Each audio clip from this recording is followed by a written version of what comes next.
Assalamualaikum warahmatullahi wabarakatuh. Selamat siang Sobat Sehat semua. Apa kabar? Selamat bergabung, selamat datang di acara RSCM Kencana Live in Instagram bersama saya Asti Fauhida. Dalam 45 menit ke depan, kita akan membahas tentang one on one time memanfaatkan waktu bersama anak yang menyenangkan di rumah. Untuk siang ini kita kedatangan pakar dalam bidangnya, yaitu Profesor Dr. Chin Wiguna SPKJ. Beliau merupakan dokter konsultan psikiater anak dan remaja di RSUPN Dr. Cipto Mangunkusumo Jakarta. Terima kasih sobat-sobat sehat semua yang sudah bergabung di kami. Untuk partisipasinya kami tunggu di kolom komentar. Yang ingin mengajukan pertanyaan terkait tema kali ini bisa menulis di kolom di bawah ini. Baik, terima kasih sudah banyak yang sudah bergabung. Sambil kita menunggu terhubung dengan narasumber kami akan menginformasikan layanan yang ada di RSCM Kencana. RSCM Kencana selama masa pandemi sampai kondisi new normal saat ini masih membuka layanan telekonsultasi. Telekonsultasi adalah merupakan konsultasi online yang bisa dilakukan sobat sehat semua di rumah tanpa datang ke rumah sakit melalui aplikasi Zoom atau video call. Mohon maaf, hanya dilakukan aplikasi melalui video call. Baik, sobat sehat semua bisa mendapatkan pelayanan konsultasi dengan dokter kesayangan melalui online. Baik, bisa menghubungi nomor yang ada tertera di belakang saya, yaitu di call center 1500135 atau di nomor WhatsApp call center 0821 125 77 929. Unggulan yang lain adalah RSCM Kencana menyediakan screening COVID-19. Sobat saya semua bisa memeriksakan diri. Sobat Sehat bisa memeriksakan diri di RSCM Kencana. Caranya sama dengan membuat perjanjian di nomor call center kami di 1500135 atau di nomor WhatsApp kami di 0821 125 77 929. Baik, sepertinya kita sudah terhubung dengan narasumber. Halo, Prof. Iya, halo Suster Asti, apa kabarnya? Iya, baik, alhamdulillah. Gimana dengan Prof sendiri, apa kabar? Amin. Mbak Asti, aku baik-baik aja. Ya, selamat kita datang. Semua sehat-sehat ya. Ya, alhamdulillah ya. Prof, terima kasih sudah bergabung di acara live-nya Instagram RSCM Kencana. Baik, topik yang akan kita bahas siang ini adalah mengenai one on one time, memanfaatkan waktu bersama anak yang menyenangkan di rumah. Prof, topik kita siang ini kan yang diangkat ada kalimat one on one time ya, Prof ya.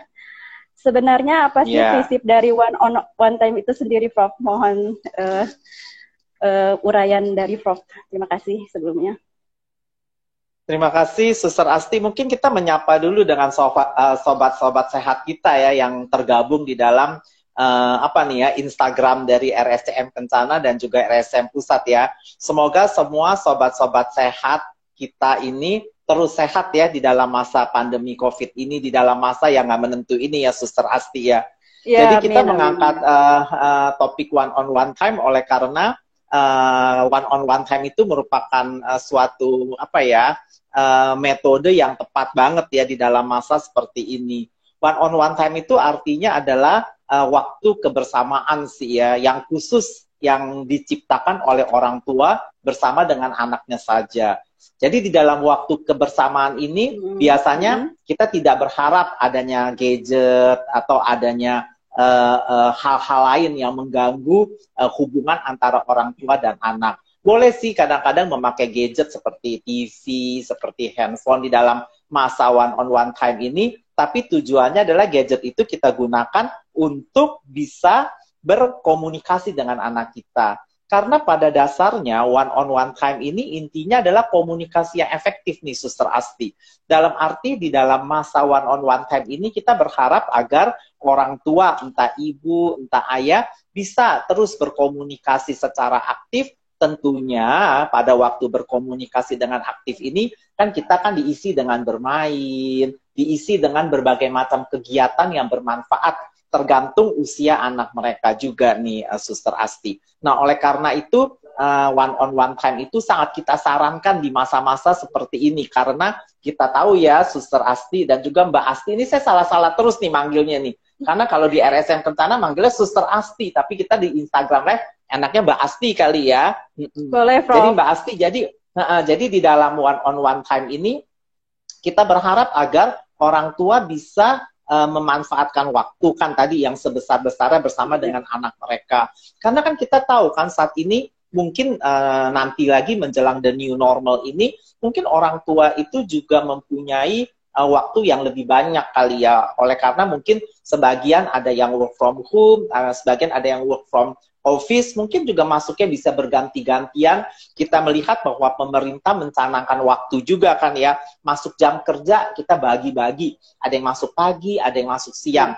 Nah, dengan demikian maka kebersamaan antara orang tua dan anak bisa diisi dengan kegiatan yang bermanfaat di dalam one on one time ini.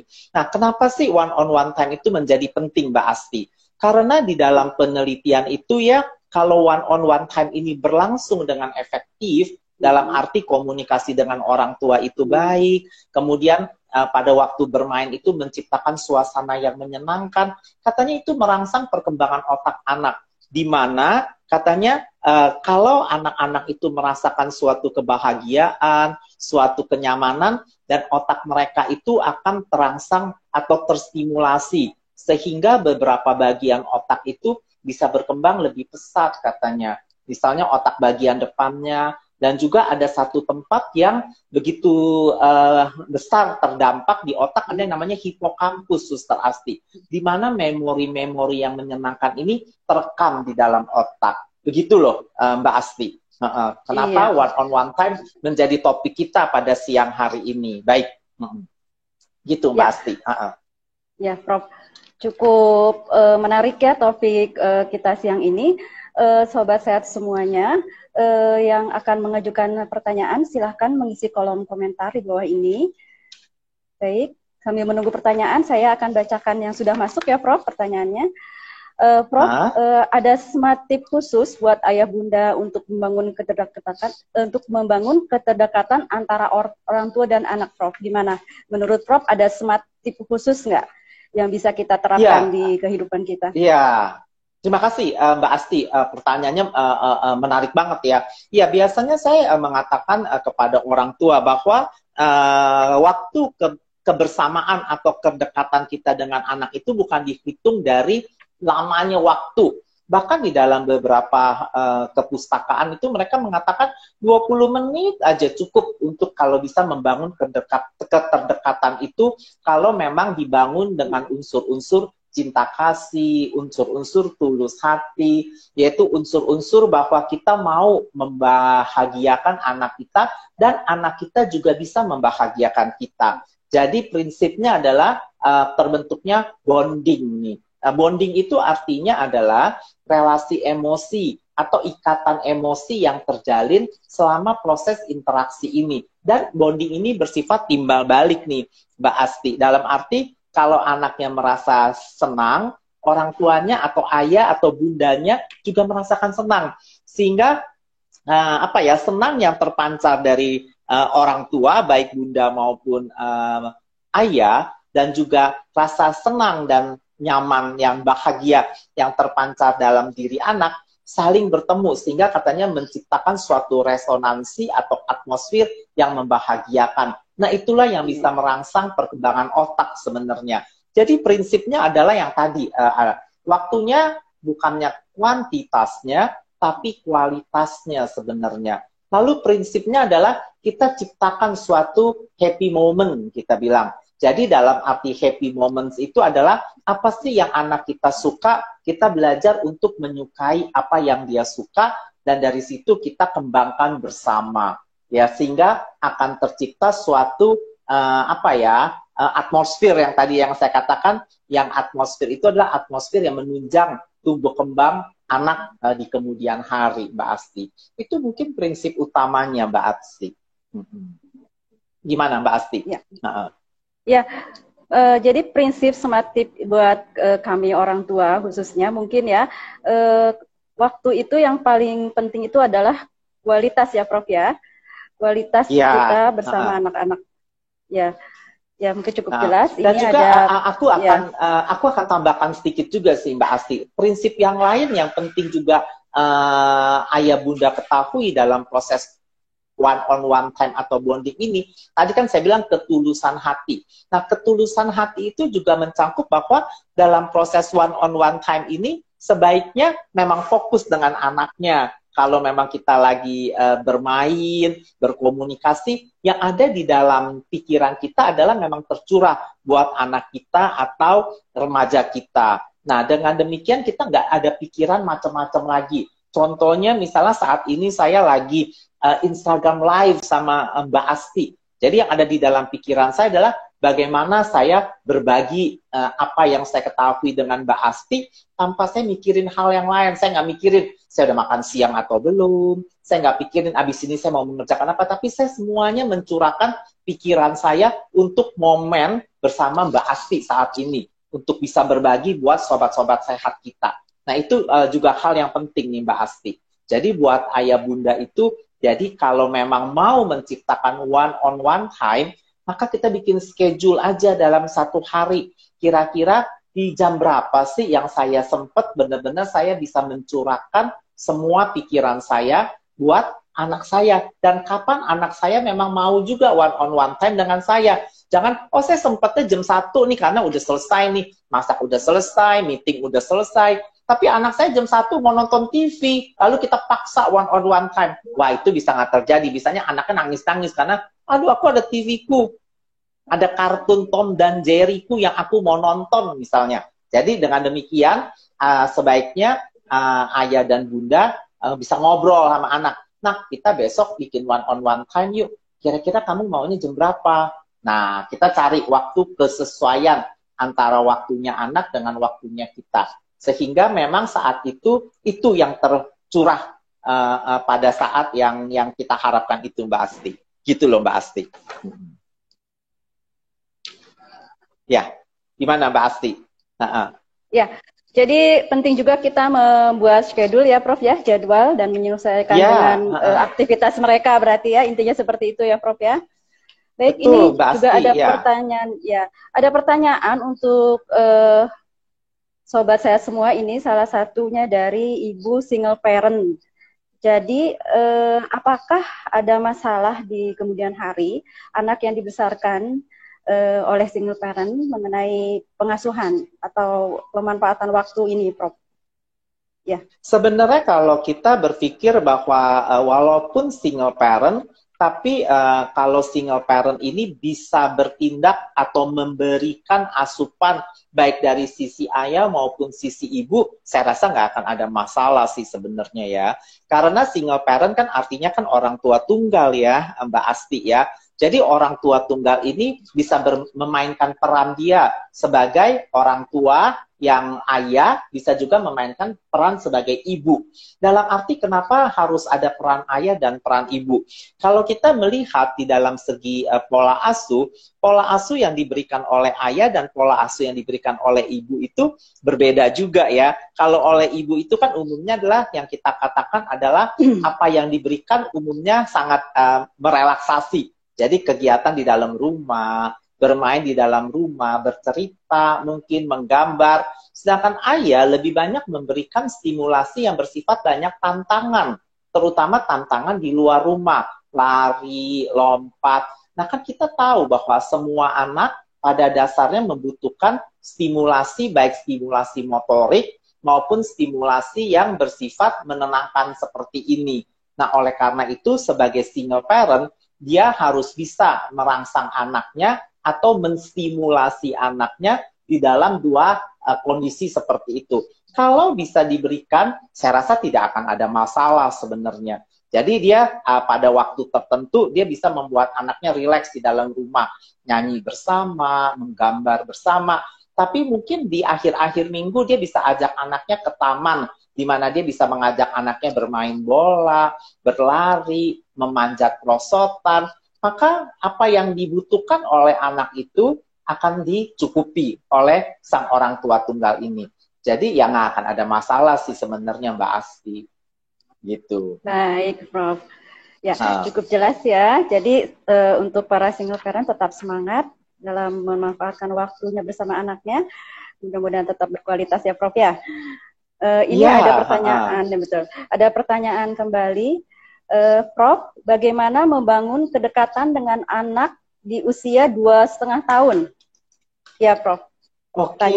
Ya, nah, anak-anak 2,5 tahun ini pertanyaannya menarik juga ya Mbak Asti ya, karena anak-anak yang 2,5 tahun ini merupakan anak-anak yang lagi dalam masa perkembangan sensori motorik nih sebenarnya nih, dan anak-anak yang 2,5 tahun ini lagi mengembangkan fase otonominya, dia baru bisa lari mungkin 2,5 tahun, dia baru bisa jalan.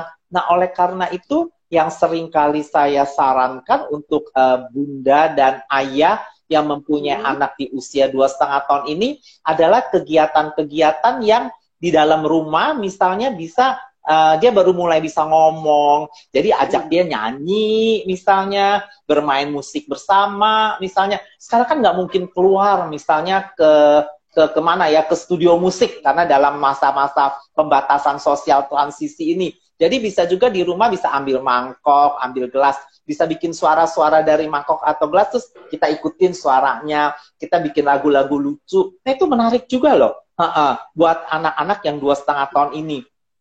Kadang-kadang dengan anak yang 2,5 tahun ini kita juga bisa ngajak mereka itu, misalnya di rumah kalau ada tangga gitu, ada 2 lantai, bisa ajak mereka tuntunan naik tangga sambil nyanyi-nyanyi gitu. Atau bisa juga yang sederhana sebenarnya, kita bisa ajak mereka numpuk-numpukin gelas plastik misalnya, itu bisa merangsang motorik halus tangan mereka juga loh. Nah atau kita sediain apa namanya tuh, itu loh kacang-kacangan loh, tentu itu harus diperhatikan banget kalau pakai benda-benda kecil, takutnya nanti dimasukin hidung, kuping kan bahaya juga ya. Nah cari benda-benda yang lebih besar, misalnya kelereng, bola-bola kecil, lalu suruh mereka pilah-pilah, yuk masukin yuk bola merah ke kotak yang kuning, masukin yuk kotak yang kotak-kotak itu loh, kubus-kubusan yang berwarna-warni dipindah-pindahin. Itu bisa fun time loh buat anak-anak yang di umur seperti ini, bisa menyenangkan sekali.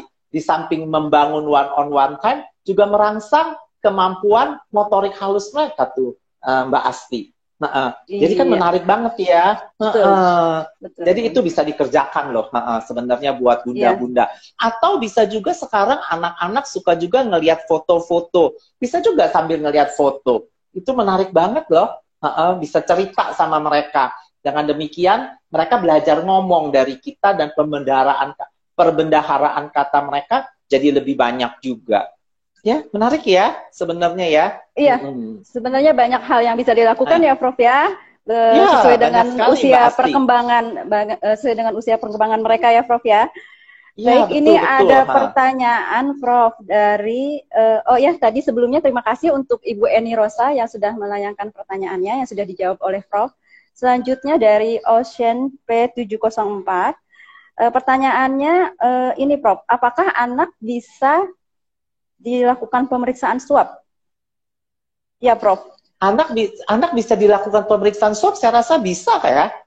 Karena kan anak tentu tergantung usia anak juga kali ya. Nah, Suster Mbak Asti ya, untuk anak walaupun masih 2 tahun, 1 tahun, saya rasa mungkin saja sih diperiksa swab. Kan swab itu kan hanya diambil dari lubang hidung atau dia buka mulut lalu di swab.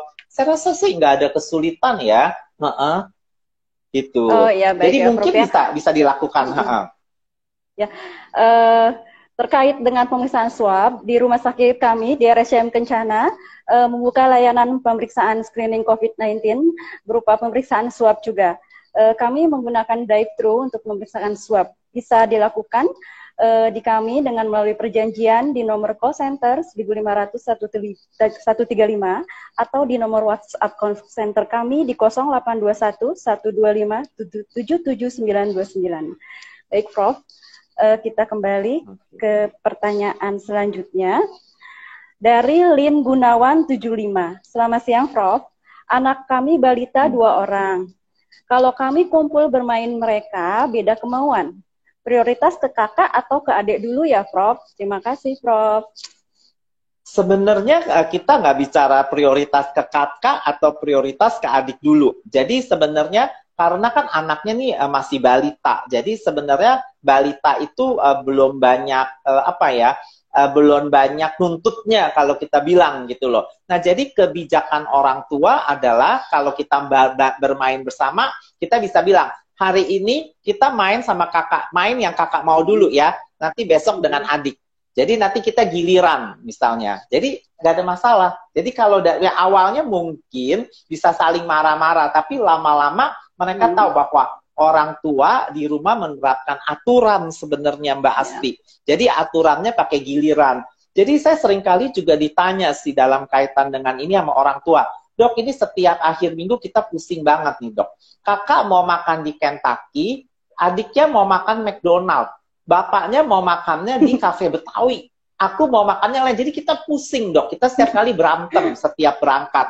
Nah saya bilang, wah kalau udah berantem dulu nggak seru banget ya. Makan bisa jadi nggak bisa ditelen kali ya. Karena udah kesel duluan. Jadi saya bilang sama keluarga ini atau bapak dan ibunya, kenapa nggak dibikin games aja atau dibikin rules aja? Minggu pertama pilihan ibu. Minggu kedua pilihan kakak. Minggu ketiga pilihan ayah, dan minggu keempat pilihan adik. Beres kan? Jadi nanti minggu pertama ibu mau makan apa? Oh, ibu mau makan sop buntut. Ya udah, semua harus ikut. Karena minggu pertama adalah minggu pilihan ibu. Nah, minggu depan kakak mau apa? Akibatnya kan semuanya kan dipenuhi kebutuhannya. Tapi ada waktunya. Keuntungannya apa tuh Mbak Asti kalau kayak gitu? Keuntungannya adalah anak-anak tahu ada gilirannya. Jadi mereka sabar menanti. Di samping kita mengajarkan mereka bahwa dalam hidup semua ada gilirannya. Jadi sabar. Yang kedua adalah mereka jadi bisa mengerti bahwa di dalam situasi apapun mereka akan harus menanti ada gilirannya. Kalau mau nonton, beli tiket, ngantri ada gilirannya. Kalau mau beli es krim ada gilirannya. Jadi mereka nggak cenderung kalau nunggu giliran jadi marah-marah atau jadi kesel. Karena dari rumah kita udah menerapkan bahwa semua ada aturannya. Jadi itu mengajarkan anak aturan dan mengajarkan anak juga mengerti tentang makna dari aturan itu, Mbak Asti. Kan jadi enak kan di rumah, jadi nggak pusing kan. Gitu. Oke, berarti semua harus ada pengaturan dan membuat perjanjian sebelumnya gitu ya, Prof, untuk mengatur jadwal. Ya itu penting banget dan juga harus ada komitmen ya, dalam arti adalah orang tua kalau udah menerapkan aturan, ya aturannya harus diikutin terus. Jangan nanti orang tuanya malah ganti-ganti semau-maunya, ntar anaknya pikir, oh jadi di dalam rumah nih nggak konsisten nih, semau-mau orang tua aja. Jadi nanti setiap kali mereka menuntut sesuatu, mereka akan cenderung jadi ngelawan, menentang semau-maunya. Ya percuma juga kalau aturan ditetapkan, tapi nggak diikuti. Nggak diikuti maksudnya saya gitu loh Mbak Asti. Prinsipnya konsisten juga patuh ya, berarti konsisten dan patuh ya. Iya. Baik, Prof. Betul. Pertanyaan selanjutnya dari Dini Apriliantiwa. Prof izin bertanya, jika anak laki-laki lebih dekat sama ibunya dibandingkan dengan ayahnya, apakah akan mempengaruhi perkembangan psikologisnya? Ya, Prof. Saya rasa, aduh ini pertanyaan yang bagus banget ya, Mbak Asti ya, karena ini pertanyaan saya rasa juga akan banyak ditanyakan nih sama orang tua. Kalau menurut pendapat saya sih tidak ada pengaruhnya ya sampai usia-usia tertentu ya. Nah misalnya kalau masih di usia-usia pra-remaja ya tidak ada masalah keterdekatan anak dengan ayah atau keterdekatan anak dengan ibu. Yang misalnya anak laki-laki dengan ibu, anak perempuan dengan ibu ataupun sebaliknya. Menurut saya nggak akan ada pengaruh yang besar kalau orang tuanya bisa mengajarkan mereka sejak kecil tentang peran gender mereka ya. Jadi nggak ada masalah sebenarnya. Namun akan menjadi lebih baik kalau mendekati usia remaja itu anak-anak sebaiknya lebih cenderung mempunyai model peran sebenarnya atau role model. Nah, menurut hemat saya kalau anak laki-laki sebaiknya dia mendapatkan role model dari ayahnya sebenarnya. Karena kan ayahnya bisa memberikan model peran bagaimana sih menjadi atau bersikap yang lebih maskulin misalnya ya. Bagaimana sih harus bertindak dalam situasi-situasi di mana memerlukan peran laki-laki, misalnya lebih cenderung main bola, kemudian teknik dan sebagainya. Tapi menurut aku, menurut hemat saya, maksudnya tidak ada masalah sebenarnya kalau memang bisa membantu anak untuk memahami peran dalam dirinya sendiri dan membantu anak mengembangkan konsep dirinya. Tapi kadang-kadang tokoh identifikasi memang perlu sih, sebaiknya ya tadi anak laki-laki ya akan beridentifikasi dengan ayahnya, itu akan menjadi lebih baik sih Mbak Asti. Baiklah, Gitu. Prof. Ya, ini alhamdulillah sudah banyak pertanyaan kembali, Prof. Langsung dibacakan aja ya, Prof ya. Baik, baik. Bagaimana tips-tips menghindari pertengkaran atau permasalahan di depan anak, Prof? Kadang-kadang kan ada tuh orang tua yang bertengkar di depan anaknya. Jadi ini ada tips nggak? Tips khusus untuk para orang tua agar bisa menghindari? Ya, terima kasih Mbak Asti atas mengingatkan saya kembali, dan pertanyaan ini begitu bagus menurut saya untuk mengingatkan kembali kepada kita orang tua. Saya juga orang tua. Sebenarnya adalah kalau dalam sudut pandang saya, maka sebaiknya orang tua, kita selaku orang tua harus belajar untuk mengendalikan diri ya. Untuk bertengkar di depan anak mungkin sebisa mungkin tidak dilakukan kali.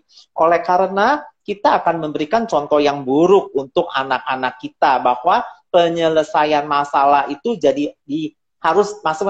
masalah itu harus diselesaikan dengan pertengkaran. Nah, itu menjadi contoh yang kurang baik. Karena kita akan memberikan contoh buat anak kita, kalau kita mau sesuatu, maka kita bertengkar dulu untuk mempertahankan apa yang kita mau. Nah, sebaiknya justru orang tua harus memberikan contoh kepada anak bahwa semua di dalam hidup ini bisa kita negosiasikan kalau kita fleksibel sebenarnya. Jadi bukan mencari siapa yang menang atau mencari siapa yang salah atau mencari ikutin siapa, tapi ikutlah yang terbaik. Kalau memang yang terbaik adalah A, ya kita ikutnya A. Yang terbaik adalah B, adalah B. Dan juga harus fleksibel. Jangan kalau maunya A, kudu harus A. Nah, sebagai orang tua, kalau kita fleksibel setiap waktu, maka anak-anak kita juga bisa memahami, oh orang tua aku dalam kondisi tertentu fleksibel ya. Jadi sebaiknya mereka juga ikut dengan cara seperti itu. Nah, di dalam masa atau di dalam penerapan one-on-one time, hal itu menjadi sangat penting tuh Mbak Asti, yaitu fleksibel. Ya, prinsip lain yang tadi saya belum ceritakan adalah fleksibel.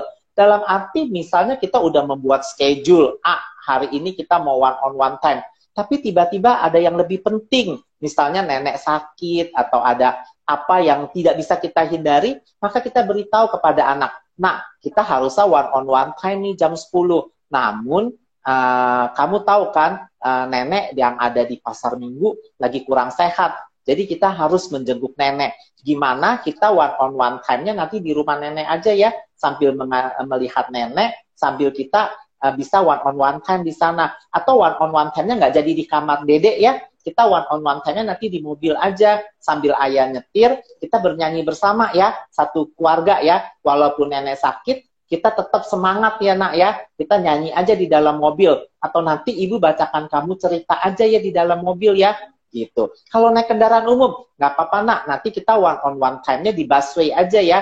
Nah, kalau kita dapat duduk, nanti ibu ceritain kamu satu komik, kita bawa komik kamu, nanti kita bisa one-on-one time. Jadi sebenarnya bisa loh kita terapkan hal-hal seperti itu. Nah, itu namanya fleksibel. Nah, jadi buat apa kita jadi berargumentasi sebenarnya? Karena dalam argumentasi kita udah memberikan contoh yang kurang tepat buat anak kita. Gitu loh, Mbak Asti. Baiklah, pertanyaan tadi itu adalah dari Saudari Tami Wulanda. Mudah-mudahan cukup jelas ya jawaban dari Prof. Pertanyaan berikutnya dari Ratna Adin. Prof, bagaimana anak laki-laki usia 15 tahun yang pernah ada pertengkaran dengan ayahnya? Karena ayahnya suka marah dan membentak. Bagaimana cara menyembuhkan luka si anak? Begitu berikut pertanyaannya, Prof. Ya, ini juga pertanyaan yang menarik sekali ya, karena udah menyangkut adanya apa ya, apa tuh namanya, luka batin ya, dalam arti mungkin anak laki-laki ininya karena sering kali bertengkar dengan ayahnya, lalu menimbulkan perasaan yang tidak nyaman. Nah, untuk hal seperti ini, karena dia bertengkar dengan ayah, maka si bunda ini menjadi orang yang di tengah, saya bilang. Ya, bunda yang harus menengahi hal-hal seperti itu. Dalam arti, kepada sang suami harus diingatkan bahwa marah itu bukan merupakan solusi. Karena marah itu marah itu seperti api yang dikasih bensin. Kalau ditiup makin hari makin besar apinya. Tapi bunda itu harus bisa menjadi air yang akan meredakan kemarahan. Sedangkan kepada si anak, bunda itu harus menjadi penyejuk buat anak itu atau penentram buat anak ini. Memberitahu kepada anak, kenapa ayahnya jadi seperti itu. Lalu bagaimana cara menyikapi kalau ayahnya marah atau mencegah supaya ayahnya tidak banyak marah. Nah, kalau hal-hal seperti ini tidak dapat ditangani ya Mbak Asti. Mbak Asti. Ya, Prof. Mbak Asti. Oh ya, halo, soalnya ya. di sini video. Ya, karena di tempat saya videonya Mbak Asti kabur sekali nih. Baik, Mbak Asti. Ya, jadi dalam kaitan seperti ini, kalau ternyata si anak itu tetap tidak dapat mengatasi perasaan tidak nyamannya, saya rasa bisa dibawa kali. Kita punya klinik kesehatan jiwa anak dan remaja loh di RSCM Kencana ini. Di dalam klinik kesehatan jiwa anak dan remaja, kita membantu loh untuk anak-anak remaja yang memiliki berbagai macam konflik dalam dirinya untuk kita bantu selesaikan. Ya, dalam proses untuk mengatasi konflik-konflik ini di klinik psikiatri anak dan remaja juga klinik psikiatri anak dan remaja di RSCM Kencana ini kita juga bekerja sama dengan orang tua sih Mbak Asti untuk membantu agar interaksi di dalam rumah bisa berlangsung lebih baik sih. Ya, jadi mungkin yang pertama adalah ibu dulu nih sebagai orang yang di tengah, bisa gak mediasi ke atas, bisa gak memfasilitasi kebutuhan anaknya. Kalau mengalami jalan buntu, jangan segan-segan ya menghubungi kita di Poliklinik Kesehatan Jiwa Anak dan Remaja RSCM Kencana. Ya, jadi saya rasa itu kita akan siap membantu. Gitu, Mbak Asti. Ya, betul sekali, Prof. RSCM Kencana adalah saat ini merupakan area zona hijau yang insya Allah aman untuk didatangi. Para sobat saya semua yang ingin melakukan konsultasi, silahkan datang ke tempat kami di RSCM Kencana. Sobat saya semua bisa melakukan konsultasi dengan dokter kesayangan yang cukup lengkap subspesialisnya. Ya, untuk pertanyaan selanjutnya dari Elvina Artati, Prof, saya punya keponakan selama pandemi ini kegiatannya hanya di rumah saja. Nah, tapi terkena DBD. Sebentar, Prof. Nah, pada akhirnya juga terkena COVID. Ini bagaimana ya, Prof, cara mengatasi kejenuhan di rumah? Karena harus dikarantina juga. Bagaimana pertanyaannya, Suster Asti? Saya nggak jelas jadi, deh. Ini saya punya keponakan, Prof, nggak disebutkan usianya, ini sayang sekali. Jadi selama pandemi ini di rumah terus, Prof. Jadi bagaimana ya caranya mungkin untuk mengatasi kejenuhan, Prof? Iya, tadi saya bilang bahwa tadi umurnya berapa, Mbak Asti? Iya, tidak disebutkan, Prof, di sini usianya. Oh, nggak disebutkan ya. Baik-baik. Jadi memang menarik juga nih ya untuk menyiasati waktu bersama anak di rumah ya. Tadi untuk anak yang 2,5 tahun atau anak batita kita udah cerita banyak ya. Jadi kalau udah anaknya udah usia sekolah, maka mengatasi kejenuhan di dalam rumah, tadi yang saya katakan, kita bikin schedule kali, Mbak Asti. Bikin schedule artinya adalah kita bersama anak kita duduk bareng, lalu kita bikin schedule. Nah, pagi kamu mau bangun jam berapa? Oh, saya mau bangunnya jam 8 misalnya. Baiklah, jam 8 sampai jam 10 kamu mau ngapain dulu? Oh, itu ada acara TV, aku mau nonton dulu. Baik, screen time, artinya dia nonton TV 2 jam. Baiklah, baik nak. Jadi nanti jam 10 ke belakang kita kerjain yang lain ya. Mungkin jam 10 sampai jam 12 ibu sama kamu mau main, mau gabung sama kamu misalnya, atau karena anak usianya usia SD, jam 10 sampai jam 12 kamu main catur dulu ya sama ayah ya, kamu main board games dulu sama ayah misalnya, main halma kek, main ular tangga kek, jadi duduk happy times. Atau kalau anaknya ada beberapa, bagaimana nak kalau jam 10 sampai jam 12 kamu main monopoli dulu ya sama ibu, ayahmu ada walaupun ada kegiatan lain, jadi bisa main monopoli bersama. Nanti jam 1, misalnya jam 12 sampai jam 1, kita makan siang ya. Sehabis makan siang, kalian bantu ibu cucian, nggak ada pembantu, karena nggak dikasih datang pembantunya.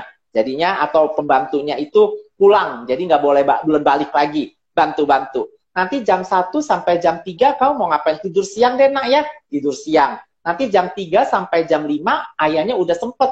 Bagaimana kalau kamu ke sekitaran rumah, lari-lari, olahraga, mengelilingi kompleks.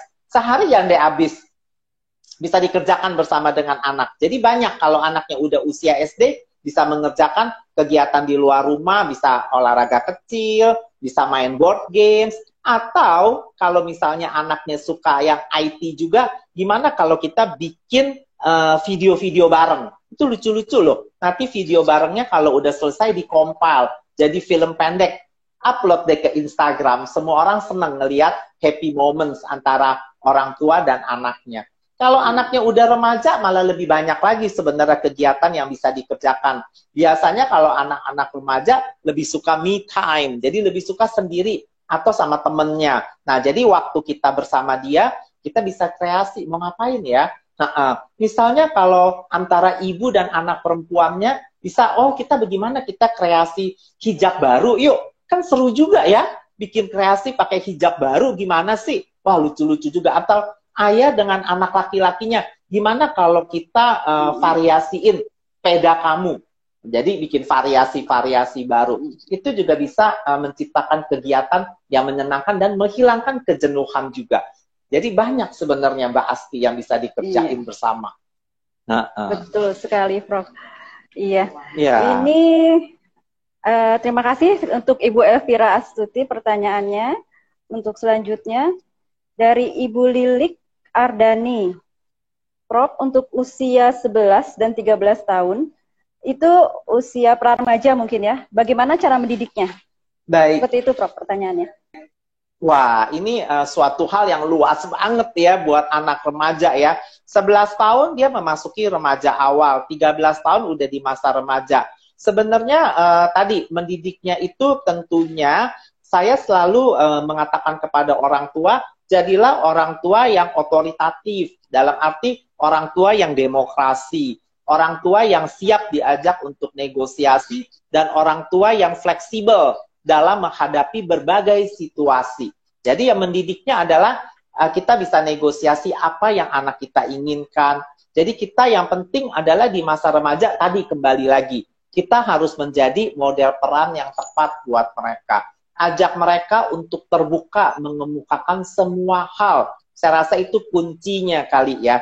Kalau mereka terbuka dengan kita, maka kita bisa tahu nih Mbak Asti, apa yang mereka pikirkan, apa yang mereka butuhkan, apa yang mereka rasakan. Nah, dengan demikian, kita selaku orang tuanya bisa lebih sensitif dan lebih memahami apa yang anak remaja kita katakan. Yang pertama, yang penting juga adalah jangan terlalu banyak mengkritik anak kita. Jangan terlalu banyak menganggap mereka itu kurang atau dibanding-bandingkan dengan anak yang lain. Anak remaja sangat sensitif terhadap hal-hal seperti itu. Saya mengemukakan suatu pengalaman juga ya dengan anak saya waktu remaja. Misalnya saya bilang, wah si itu ulangannya bisa lebih bagus loh dari kamu loh. Dia bisa marah, dia bilang, ya banding-bandingin terus, aku kan punya kemampuan aku, dia kan punya kemampuan dia. Aku bisa tenis, dia kan nggak bisa. Oh bener juga ya, aku pikir ya, kenapa juga aku bandingin dia dengan anak yang lain lalu melukai hati dia. Tapi kita kenapa nggak mensupport dia? Wah kamu hebat loh bisa di tenis loh. Tapi kalau kamu bisa di matematika, akan lebih oke loh. Mungkin itu lebih senang kali anaknya. Bener juga ya kata bapakku ya. Nah jadi kembali lagi, komunikasikan secara efektif dan positif.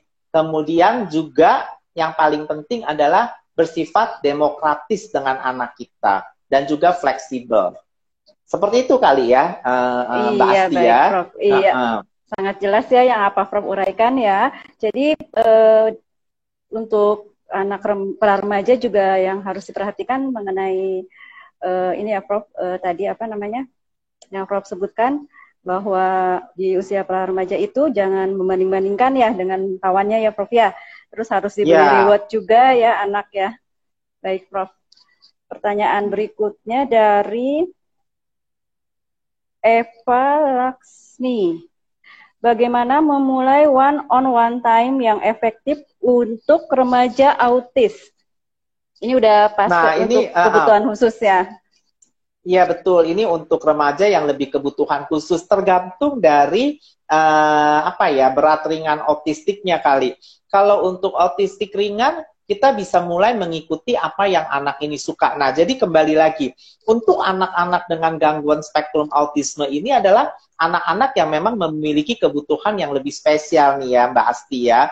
Jadi kalau untuk anak-anak yang memiliki kebutuhan yang lebih spesial tapi memiliki beberapa keterbatasan, yaitu keterbatasan dalam komunikasi verbal misalnya, sehingga kita nggak tahu juga apa yang dia inginkan, sehingga sulit juga buat dia untuk mengemukakan apa yang dia butuhkan.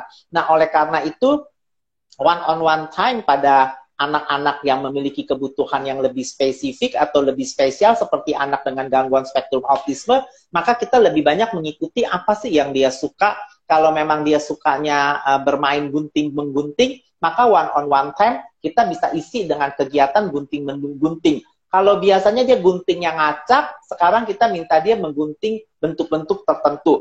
Jadi kita bisa misalnya gambarin bunga, dipakai kertas koran atau karton, lalu kita minta dia guntingin bunganya, lalu kita warnain bersama-sama, lalu kita tempel jadi produk satu yang dia hasilkan. Ya, tentunya one-on-one time dengan anak-anak yang kita sebutkan tadi, dalam arti anak-anak yang memiliki kebutuhan yang lebih spesifik ini, terutama autistik ini, nggak bisa berpanjang-panjang juga ya. Mungkin 30 menit, 20 menit bisa break sebentar, nanti baru dilanjutkan lagi one-on-one time-nya. Jadi tergantung kesukaan mereka apa. Jadi saya juga punya satu klien sih sebenarnya orang tua yang memiliki gangguan spektrum anak dengan remaja dengan gangguan spektrum autisme. Remaja ini suka sekali bikin cerita atau novel misalnya, atau cerita-cerita pendek. Dia suka nulis, tapi dia memiliki keterbatasan untuk komunikasi. Jadi one-on-one time bisa ya kita menulis, dia menulis, lalu kita apa ya memberi komentar atau menulis bersama. Misalnya dalam komunikasi dia bikin satu kalimat komunikatif, kita sambung lagi. Jadi dengan demikian, selain ada waktu kebersamaan kita dengan anak kita, kita juga merangsang perkembangan dan perbendaharaan kata mereka. Jadi luar biasa banget ya sebenarnya ya. Jadi tergantung sih.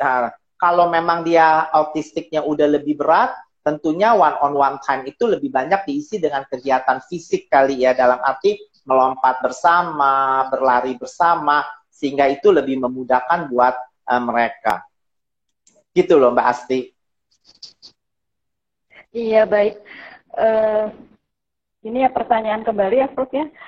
Sebetulnya tadi cakupan yang mengenai kebutuhan khusus itu lumayan cukup luas ya Prof. Mungkin kalau untuk diuraikan itu tidak cukup di sini ya Prof ya. Iya, betul. Iya, jadi mungkin nanti untuk sobat saya semua yang ingin mendapatkan konsultasi dengan dokter kesayangan Anda bisa datang langsung di RSCM Kencana karena kami sudah masuk ke zona hijau, jadi insya Allah aman untuk sobat saya semua datang. Baik, pertanyaannya mungkin 1-2 lagi ya yang bisa kita bacakan terkait waktu dari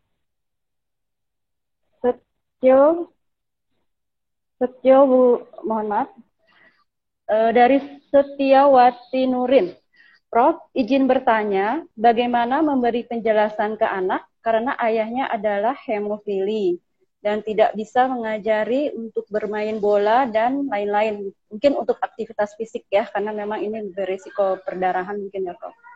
Ya, ya. Prof.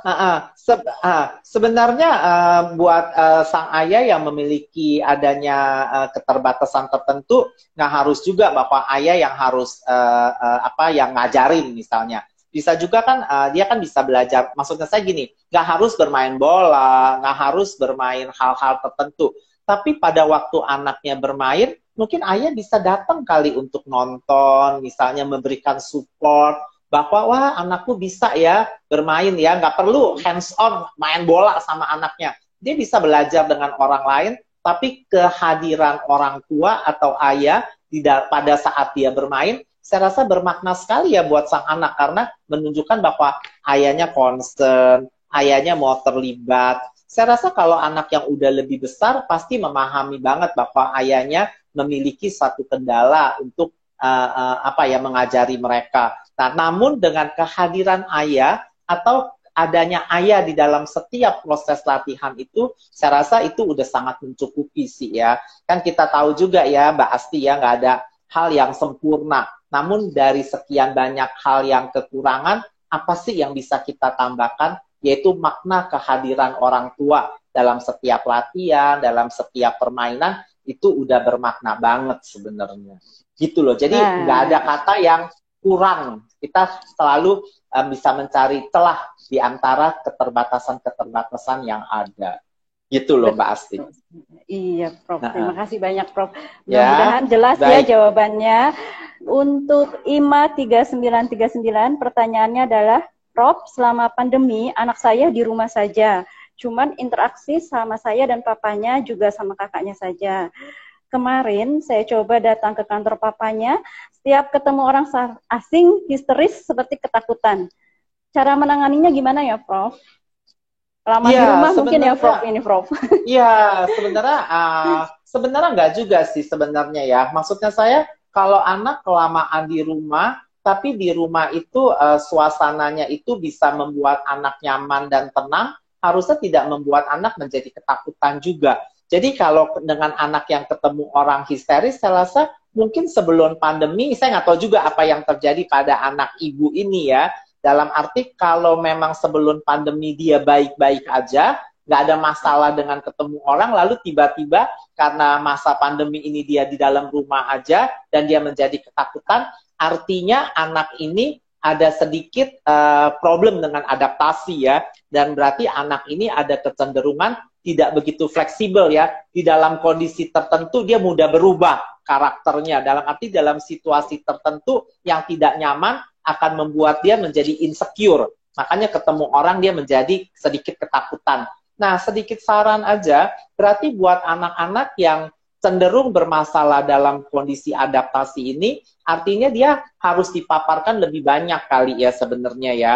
Nah, dengan orang-orang maksudnya saya, sebenarnya dalam masa pandemi ini kan kalau kita tinggal di dalam satu lokasi tempat tinggal, kan biasanya ada beberapa rumah, kan nggak harus kita di dalam rumah aja. Anak bisa main ke perkarangan, dia bisa melihat banyak orang yang berjalan walaupun mungkin dengan jarak tertentu. Tapi kan dengan demikian dia dipaparkan juga, dia melihat orang. Saya rasa itu juga salah satu cara agar dia tidak cenderung mengalami ketakutan-ketakutan tertentu sih, Mbak Asti. Ya, nah oleh karena itu saran saya kalau anak-anak yang mempunyai kecenderungan seperti ini, mungkin ada baiknya diajak untuk berkonsultasi kali ya, untuk melihat lebih jauh sebenarnya ada apa sih pada anak ini ya, sehingga kalau ada hal-hal tertentu yang perlu distimulasi, maka dia bisa segera distimulasi. Dan di RSCM Kencana, di Poliklinik Jiwa Anak dan Remaja, kita juga menangani banyak nih Mbak Asti, terkait dengan muda ya, dalam arti anak-anak yang masih berusia dini ya, 0-3 tahun, 3-5 tahun, banyak juga yang datang untuk berkonsultasi terkait dengan pola adaptasi mereka misalnya. Saya rasa hal-hal seperti ini bisa kita didiskusikan, Mbak Asti. Mbak Asti. Mbak Asti. Halo? Mbak Asti, iya, Mbak Asti hilang nih. Ya? Ya, sudah tersambung kembali. Mohon maaf. Ya, baik-baik Mbak Asti. Ya, baik. Mungkin satu pertanyaan lagi, Prof. Dari Cindy Gabriela. Selamat siang, Prof. bagaimana cara Iya. mengatasi remaja yang pendiam dan cenderung emosional. Sedangkan ketika bersama teman sebayanya, anak terlihat ceria dan aktif. Terima kasih, Prof. Nah, kalau kayak begitu, kita lihat bahwa remajanya ini cenderung situasional ya. Kenapa sama orang tua dia menjadi emosional, dengan teman-temannya dia bisa merasa nyaman ya. Berarti ada sesuatu nih antara remaja ini dengan orang tuanya. Nah, oleh karena itu, mungkin kalau kita selaku orang tua yang mendeteksi masalah ini, mungkin kita harus bertanya kali ya, kok kelihatannya kamu dengan teman-temanmu nyaman ya, dengan kita kok kamu kurang nyaman. Menurut kamu kira-kira ada apa ya dengan kami ya selaku orang tua? Kami mau berubah nih, mau jadi teman kamu juga nih. Nah, jadi dengan demikian diharapkan mungkin remaja ini mau bercerita kali dengan kita. Nah, andai kata orang tua susah untuk mengakses remajanya, mungkin kembali lagi, mungkin kita nih di RSCM Kencana, Poliklinik Jiwa Anak dan Remaja ini bisa memfasilitasi agar proses interaksi orang tua dan anak bisa berjalan kembali. Saya rasa kalau ada orang tuanya atau dalam kasus ini orang tua tidak berhasil untuk mendekatkan diri kepada remajanya, saya rasa mungkin sudah saatnya datang untuk melakukan konsultasi secara lebih pribadi kali, Suster Asti. Begitu ya, Suster Asti ya. Ya, baik, Prof. Mungkin pertanyaan yang lain, mohon maaf, belum bisa kami jawab karena keterbatasan waktu, Prof. Sebenarnya masih banyak pertanyaan ini. Kita mungkin harus mengadakan talkshow lagi ya, Prof, ya, di hari lain. Baiklah. Baik, Prof. Chin Wiguna SPKJ adalah merupakan konsultan psikiater anak khusus anak dan remaja yang berpraktek di RSCM Kencana. Untuk membuat perjanjian bisa langsung melalui call center kami di 15135 atau di nomor WA call center kami di 0821 125 77929. Baik, Prof. Untuk telekonsul juga bisa ya, Prof, ya? Kita menerima telekonsul. Ya, untuk telekonsul bisa, betul ya. Ya. Baik, mungkin ada beberapa sobat saya semua yang masih belum bisa datang ke rumah sakit, bisa melakukan telekonsultasi melalui perjanjian di nomor 1900135 atau bisa WA ke 0821 125 77929. Baik, kita sudah masuk ke penghujung acara. Topik siang ini sangat menarik. Sepertinya waktunya agak kurang ini ya, Prof, ya. Jadi talk show seperti ini mungkin nanti akan kita adakan kembali ya, Prof, ya, dengan topik yang lebih menarik lagi. Kita harap bahasan siang ini menjadi sumber inspirasi buat sobat saya semua, khususnya ayah bunda, dan bisa bermanfaat dalam berinteraksi dengan buah hati tercinta. Baik, Prof, mungkin terima kasih banyak untuk ketersediaan Prof menjadi narasumber. Ditunggu untuk talk show berikutnya, Prof. Baik, saya Mbak Asti.